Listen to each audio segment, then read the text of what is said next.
இன்று நாம் நினைவு கூறும் ஒருவர் உலகம் முழுவதும் அறியப்பட்ட பிரசங்கியார், சுவிசேஷகர், பாடகர், ஒரு இசைக்கலைஞர், தன் பிள்ளைகளுக்கு நல்ல தகப்பனாக வாழ்ந்தவர். வாழ்வில் ஏற்ற இறக்கங்களை கண்டாலும் தேவ கிருபை அவரை விடவில்லை. அவரும் தேவனிடம் திரும்பி வந்தார். அவர்தான் அமெரிக்காவில் 20ஆம் நூற்றாண்டில் புகழ் பெற்று விளங்கிய பிரபல சுவிசேஷகரும், தொலைக்காட்சி வழியாக மில்லியன் கணக்கான மக்கள் வீடுகளை சென்றடைந்த ஜிம்மி ஸ்வாகட் என்கிற ஊழியர்தான் அவர். 1935ஆம் ஆண்டு லூசியானாவில் சாதாரண விவசாய குடும்பத்தில் பிறந்தவர். மிகவும் வறுமை வாய்ந்த ஒரு சூழலில் வாழ்ந்தவர். ஆனால் துவக்க முதலே அதிக விசுவாசத்தோடு வளர்ந்தவர். இயேசுவின் நாமத்தில் பிரசங்கிக்கும்படியாக சிறு வயதிலேயே தன்னை அர்ப்பணித்தவர். அவரும் அவர் மனைவி பிரான்சிஸ் ஆண்டர்சன் ஒரு பழைய காரில் அமெரிக்காவில் ஒவ்வொரு ஊராக சென்று எழுப்புதல் கூட்டங்களில் பிரசங்கம் செய்தார். பெரிய வசதி இல்லாத சூழலிலும் பல நேரங்களில் போதகருடைய இல்லங்களில் அல்லது சபையின் அடித்தளங்களில் தங்கி மனப்பூர்வமாய் ஊழியம் செய்து வந்தார். பல வேளைகளில் அவருடைய கார் பழுதாகி கஷ்டப்பட்ட நாட்களும் இருந்திருக்கின்றன. ஆனாலும் முழு மன வாஞ்சையோடு கூட கர்த்தருக்கு ஊழியத்தை செய்வதில் அவர் சளைக்கவில்லை.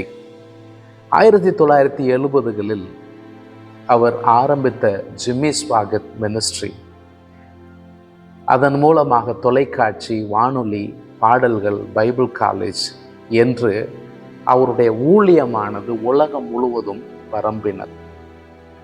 அவருடைய பியானோ இசை, அவருடைய பாடலின் குரல் மக்களுடைய உள்ளத்தை கவர்ந்தது. அநேக மில்லியன்கள் அவருடைய தொலைக்காட்சியை பார்த்தனர். ஜிம்மி ஸ்வாகட் ஒரு மிகப்பெரிய பிரசங்கியாராகவும் இசை கலைஞராகவும் புகழ் பெற்றவர். ஆனால் அவருடைய வாழ்வில் சில பெரிய தவறுகள், சறுக்கல்கள் நிகழவும் செய்தன.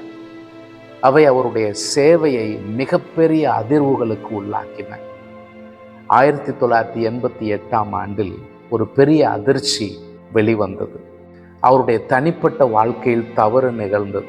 லூசியானாவில் ஒரு விலை மாதுவுடன் தொடர்பில் இருந்தது வெட்ட வெளிச்சமானது. அதை வெளியே கொண்டு வந்தவர் இவரால் விமர்சனத்துக்கு உள்ளான மார்வின் கோர்மன் என்ற மற்றும் ஒரு பிரசங்கியார். இவர் பயன்படுத்திய நபர்தான் ஜிம்மியின் புகைப்படங்களை வெளியிட்டு அதிர்வலைகளை ஏற்படுத்தியவர். ஜிம்மியும் அதை வெளிப்படையாக ஒப்புக்கொண்டார். அவருடைய தொலைக்காட்சி நிகழ்ச்சியில் நேரடியாக மக்கள் முன்னிலையில் இந்த மன்னிப்பை கோரினார். I have sinned against you, my Lord. ஆண்டவரே, நான் உமக்கு விரோதமாக பாவம் செய்தேன் என்று மேடையில் நின்று அழுதார். தன்னை பார்த்த மக்களையும் பார்த்து, உங்கள் எல்லோருக்கும் விரோதமாக பாவம் செய்தேன் என்றார். உலகமே அதை பார்த்தது.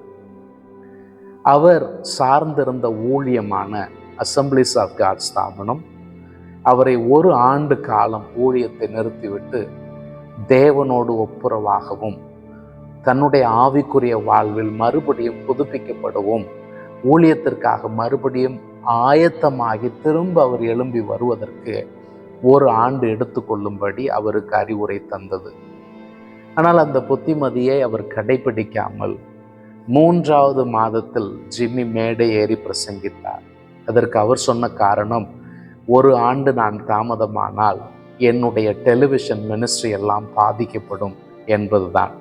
ஆனால் ஏஜி ஸ்தாபனம் இவருடைய ஒத்துழையாமையின் நிமித்தம், இவருடைய கீழ்ப்படியாமையின் நிமித்தம் இவரை ஐக்கியத்திலிருந்து வெளியேற்றியது.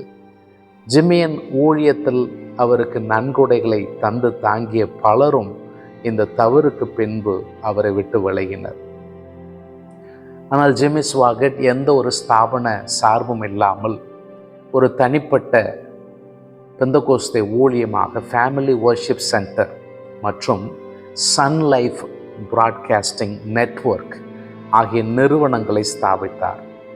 அதன் வழியாக அவர் மீண்டும் பிரசங்கிக்க துவங்கினார். தன் மனைவி, மகன், குடும்பம் முழுவதும் அந்த ஊழியத்தில் இணைந்து பணியாற்றினர். தன்னுடைய வீழ்ச்சியை எடுத்து சொல்லக்கூடிய ஒரு autobiography, to cross a river என்கிறதான ஒரு புத்தகத்தை அவர் எழுதினார். இதில் தன்னுடைய மாய்மாலத்தை ஒப்புக்கொண்டது மட்டுமல்லாமல் எந்த ஒரு நபரும் சோதனைக்கு அப்பாற்பட்டவர்கள் அல்ல என்பதை உணர வேண்டும், பாவத்திற்கு பின் விளைவுகள் இருக்கிறது என்பதையெல்லாம் அவர் அங்கே பகிர்ந்து கொள்ளுகிறார். அவர் எவ்வாறு அவமானம் என்கிற ஆற்றிலிருந்து கிருபைக்கு வந்தடைந்தார் என்பதை இந்த புத்தகத்தில் எழுதினார். ஆனால் அடுத்த 3 ஆண்டுகள் கழித்து மறுபடியும் வேறொரு பெண்ணுடன் போலீசாரால் துரத்தப்பட்டு பிடிபட்டதாக மற்றும் ஒரு செய்தி வந்து கிறிஸ்தவ உலகத்தில் மிகப்பெரிய அதிர்வலைகளை ஏற்படுத்தினது. ஆனால் இந்த முறையோ அவர் மன்னிப்பு கேட்கவில்லை. இதை குறித்து கேள்வி கேட்டவர்களிடத்தில் இது உங்களுக்கு தேவையில்லாதது என்று ஆண்டவர் சொன்னார் என்று அவர் பதிலளித்தார். அப்போது அவருக்கு மீதம் இருந்த இன்னும் பல நன்கொடையாளர்கள், அவருடைய நலம் விரும்பிகள், ஊழிய பங்காளர்கள் அவரை விட்டு வெளியேறினர். இவர் மீது பல விமர்சனங்கள் இருந்தன. இவர் கடுமையாக பிறரை கண்டித்தார். ஆனால் அதே தவறில் தானும் விழ வேண்டிய நிலை ஏற்பட்டது. அந்த நாட்களில் ஜிம் பேக்கர் என்கிறதான ஒரு பிரசித்தி பெற்ற ஊழியராக இருந்தவர், ப்ராஸ்பெரிட்டி டீச்சிங் அதிகமாக எடுத்து பேசினவர். பின்னாட்களில் அவர் வீழ்ச்சி அடைந்தார். அவரை இவர் மிக அதிகமாக கண்டித்து பேசினார். அதோடு கூட மார்வின் கார்மன் என்கிறதான இன்னும் ஒரு ஊழியரையும் அதிகமாய் தாக்கி அவர் பேசினார்.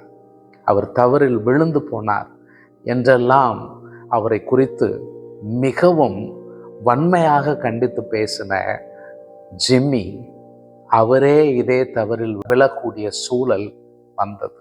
எனவே நாம் நமது கண்டிப்புகளில் கனிவை காண்பிக்க வேண்டும், தாழ்மையை பின்பற்ற வேண்டும்.